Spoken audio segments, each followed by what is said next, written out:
Bienvenidos a este canal de filosofía, teología y la visión franciscana del hombre y de la vida. Vamos a hablar sobre no hay fe sin justicia y no hay justicia sin fe en el pensamiento de Juan Pablo II. Como un primer punto, deseo abordar la perspectiva persona y justicia. Vamos a ver brevemente algunos aspectos a través de los cuales Juan Pablo II vincula la trascendencia de la persona con la justicia social. Algunos de ellos, veremos, son mediaciones conceptuales que le permiten expresar de qué manera influye en la sociedad el hecho de que la persona sea trascendente. Todo el bien de la sociedad sale de la persona, todo el mal también. En ese núcleo irreductible de la persona que a él le gusta llamar corazón, se juega el bienestar o el malestar social. Entendemos estos términos en su sentido profundo cuando habla de los errores del socialismo, que considera a todo hombre como un simple elemento y una molécula del organismo social. Dice: el hombre queda reducido así a una serie de relaciones sociales, desapareciendo el concepto de persona como sujeto autónomo de decisión moral, que es quien edifica el orden social mediante tal decisión. Aquí vemos que la libertad de la persona es la que en último término determina las relaciones sociales. Ya habíamos citado lo que dice un poco después: la negación de Dios priva de su fundamento a la persona y consiguientemente la induce a organizar el orden social prescindiendo de la dignidad y responsabilidad de la persona. Para el Papa, la persona es el centro de la sociedad y son personas actuando en cuanto tales las que arman el tejido social y las que por lo tanto determinan su sentido, mejor o peor, positivo o negativo, humanizador o deshumanizante. Quizás en otra época, para hablar del orden social, se hubiera apelado o a la ley natural o al deber de seguir los mandamientos. En cambio, Juan Pablo II discierne el orden social desde la antropología teológica, desde un concepto que no es principalmente moral, sino teológico en primer lugar, y desde allí filosófico, el concepto de persona, con suficiente arraigo filosófico como para permitir el diálogo con todos los hombres de buena voluntad, sin necesariamente explicitar siempre el nombre de Jesucristo. En Reconciliatio e Penitencia, Reconciliación y Penitencia, el Papa trata el tema del mal social y del pecado social. Habla de relaciones perversas entre las comunidades humanas y las ejemplifica con la lucha de clases o la contraposición obstinada en bloques de naciones. Y dice: en ambos casos puede uno preguntarse si se puede atribuir a alguien la responsabilidad moral de estos males y por tanto el pecado. Ahora bien, se debe pues admitir que realidades y situaciones como las señaladas en su modo de generalizarse y hasta agigantarse como hechos sociales se convierten casi siempre en anónimas, así como son complejas y no siempre identificables sus causas. Por consiguiente, si se habla de pecado social, aquí la expresión tiene un significado evidentemente analógico. En todo caso, hablar de pecados sociales, aunque sea en sentido analógico, es decir, de semejanza o de comparación, no debe inducir a nadie a disminuir la responsabilidad de los individuos, sino que quiere ser una llamada a las conciencias. Esto precisamente lo dice en el documento que hemos mencionado, en el número 16. Ahí lo pueden corroborar. Vemos que aún en estos casos en los que parece difícil o imposible individualizar la causa primera de un desorden social, El Papa quiere salvar la responsabilidad de las personas, que es la única con suficiente trascendencia como para determinar dichos males. Por eso, la Iglesia, cuando habla de situaciones de pecado o de denuncia como pecados sociales, determinadas situaciones o comportamientos colectivos de grupos sociales más o menos amplios, o hasta de enteras naciones y bloques de naciones, sabe y proclama que estos casos de pecado social son el fruto, la acumulación y la concentración de muchos pecados personales. El origen del entramado social reside en la libertad de las personas, aunque a su vez este conjunto de relaciones influye en las personas mismas, favoreciendo o dificultando su realización, promoviendo o desafiando la dignidad personal. Lo que rescata como principio primero es esa trascendencia del hombre, aunque ésta es a su vez cuestionada o formada por las relaciones con los demás y los sistemas de relaciones, pero nunca determinada extrínsecamente. Ahora, vamos a otro aspecto que lo llamamos la solidaridad. Es otro concepto que ayuda a comprender y expresar la relación de la fe con la justicia. La solidaridad nos ayuda a ver al otro, persona, pueblo o nación, no como un instrumento cualquiera para explotar a poco coste su capacidad de trabajo y resistencia física, abandonándolo aunque ya no sirve, sino como un semejante nuestro, una ayuda, para hacerlo partícipe como nosotros del banquete de la vida al que todos los hombres son igualmente invitados por Dios. De aquí la importancia de despertar la conciencia religiosa de los hombres y de los pueblos. La solidaridad aquí es tratada como la base común de humanidad, que nos permite reconocer en los demás una parte nuestra, a semejantes, a personas, y por eso no manipulables, no instrumentizables, no cosificación, no instrumentalizables. La solidaridad está dada por el común origen y el destino común, por la misma dignidad que todos participamos y que nos hace trascendentes y capaces de trascendencia. Ahora bien, aquí como en tantos lugares, el Papa encuentra el fundamento de la solidaridad. Esto quiere decir el fundamento de por qué todo otro es sujeto de derechos, de respeto, de trascendencia en Dios. Él busca siempre esta garantía última de la dignidad de cada uno, sea cual sea su situación o su pecado. Por el mismo camino llega a hablar del trabajo en sentido subjetivo, tema que desarrolló en una de sus primeras encíclicas, Laborem Exercens.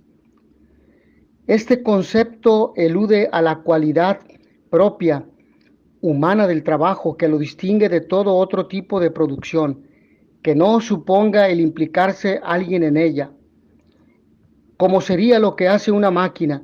El Papa, para hablar del trabajo, distingue entre la actividad, el producto, el sujeto que la realiza, y entre estos tres elementos privilegia al sujeto en cuanto actuando sobre la creación.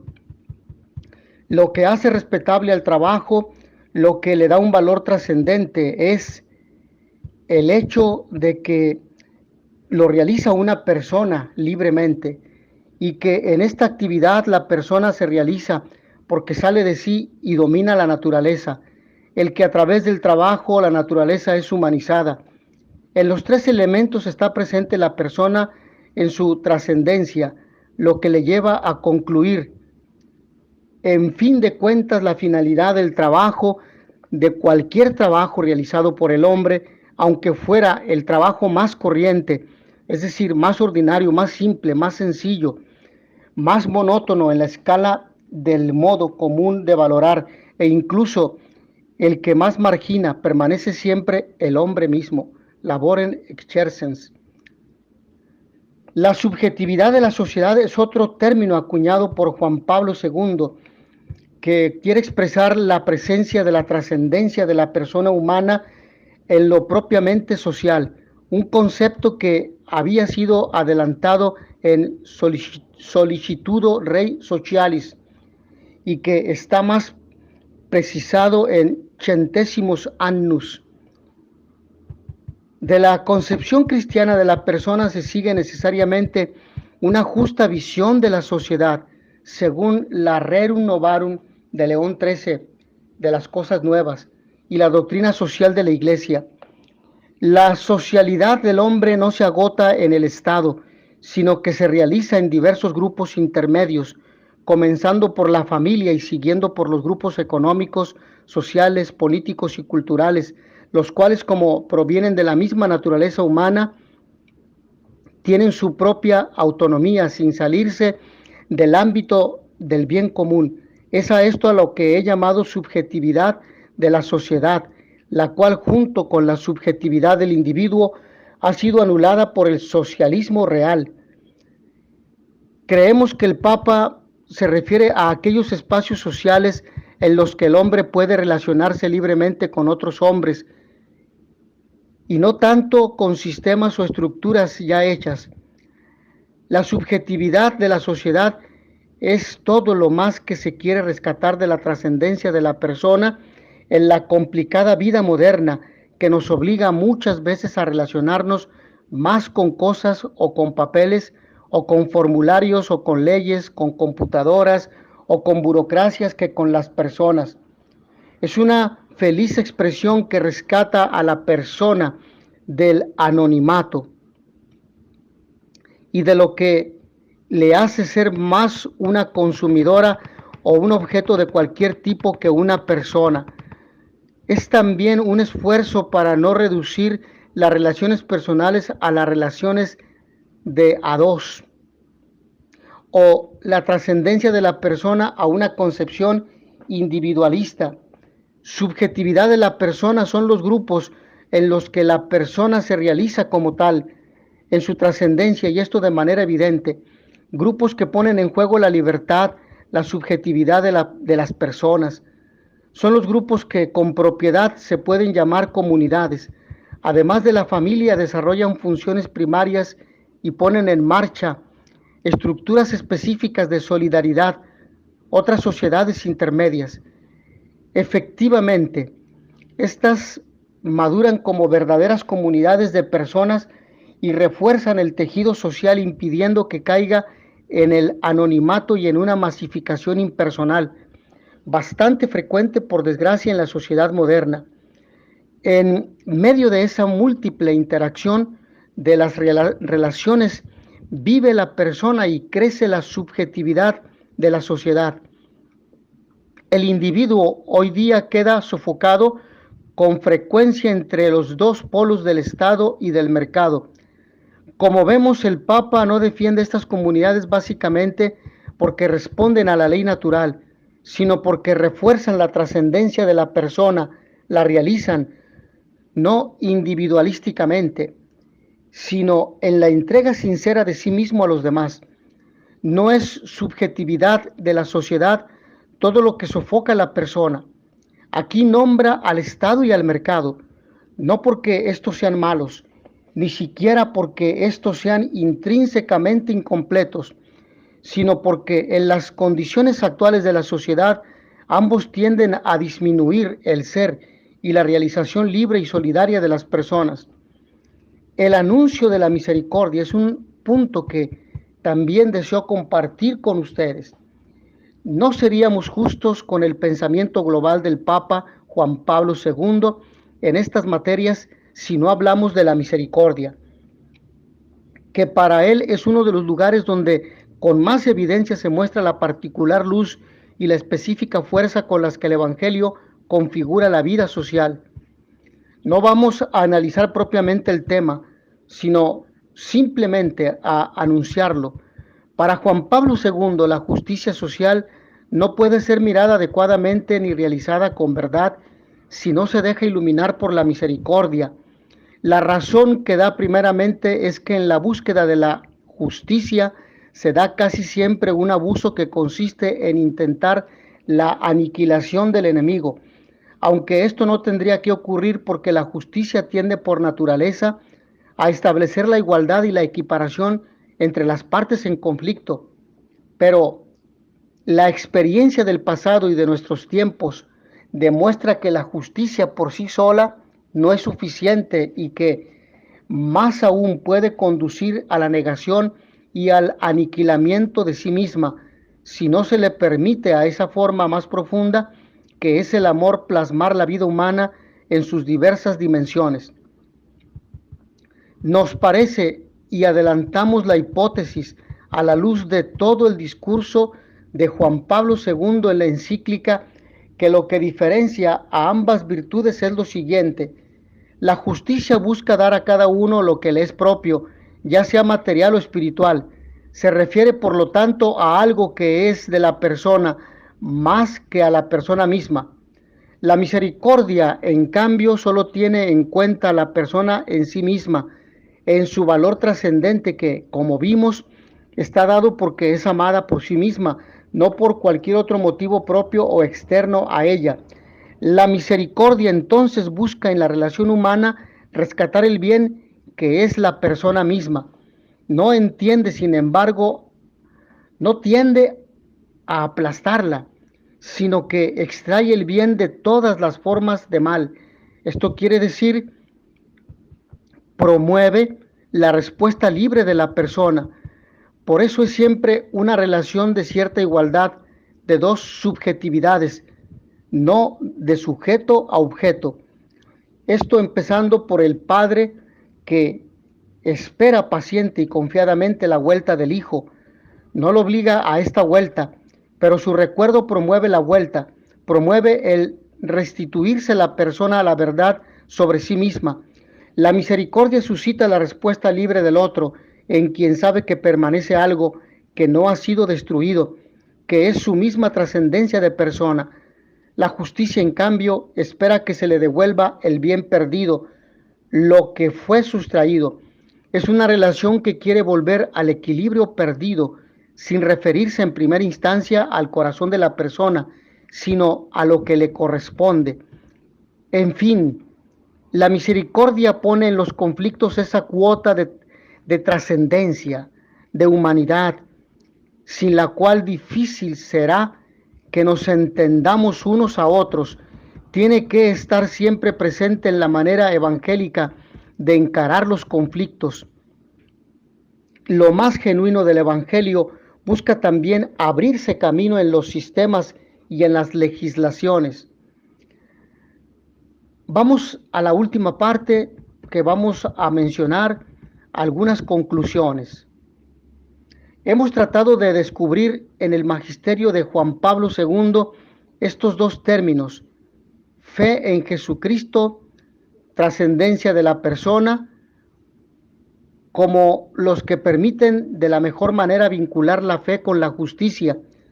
Son muchas las conclusiones, algunas de valor pastoral, que se podrían sacar de este recorrido. Solo queremos apuntar brevemente algunas. No basta con una ética puramente racional para iluminar lo que significa y los cauces de la justicia social. La doctrina social de la Iglesia parte del Evangelio, no de ninguna filosofía, no de ideologías de algunos pensadores, sino del Evangelio. La Iglesia no puede reducir su misión a la doctrina moral, sino que justamente para que ésta sea válida, necesita anunciar a Jesucristo. Este anuncio tiene que respetar la libertad de las personas y de los pueblos.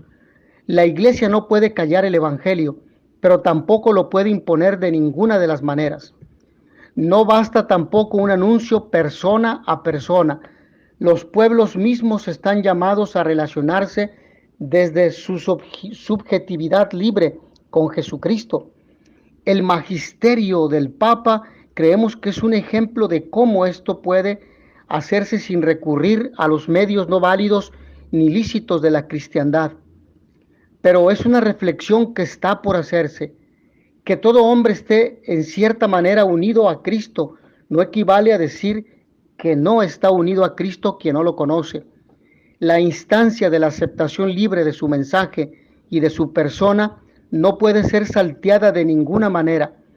Una fe en Cristo que no se despliega en relaciones humanas justas y misericordiosas y que no es capaz de reflejarse en un orden social que respete y promueva la dignidad del hombre, es por lo menos débil, es incompleta, tiende a volatilizarse. La fe, por su misma naturaleza, muestra su calidad en la calidad de las relaciones humanas que anima. Una justicia social no inspirada por la fe cae fácilmente en la menor valoración de la persona, sobre todo de los más débiles de la sociedad, que es en quienes se muestra nuestra clarividencia para descubrir su trascendencia. Es una justicia sin suficiente fundamento que garantice el atender a los requerimientos de la dignidad humana. Y una justicia que, llena de buena voluntad pero falta de inspiración antropológica, más fácilmente desviará la atención de la trascendencia de la persona. La fe en Cristo Jesús puede animar la justicia de los hombres a través de la evangelización de la cultura, sin que necesariamente tenga que ver reconocida conscientemente por todos los hombres que la viven. Pero todo hombre está llamado y tiene el derecho de encontrarse personalmente con Jesús. Y también cada pueblo, porque el Señor es el fin de la historia humana, punto de convergencia hacia el cual tienden los deseos de la historia y de la civilización, centro de la humanidad, gozo del corazón humano y plenitud total de sus aspiraciones, tal como nos lo dice en Gaudium et Spes número 45, Gozos y Esperanzas, la Constitución Pastoral. Mis hermanos, hasta aquí. Agradezco a todos ustedes su amable atención, que el Señor los bendiga y les dé la paz. In notitia veritatis proficere, pax et bonum.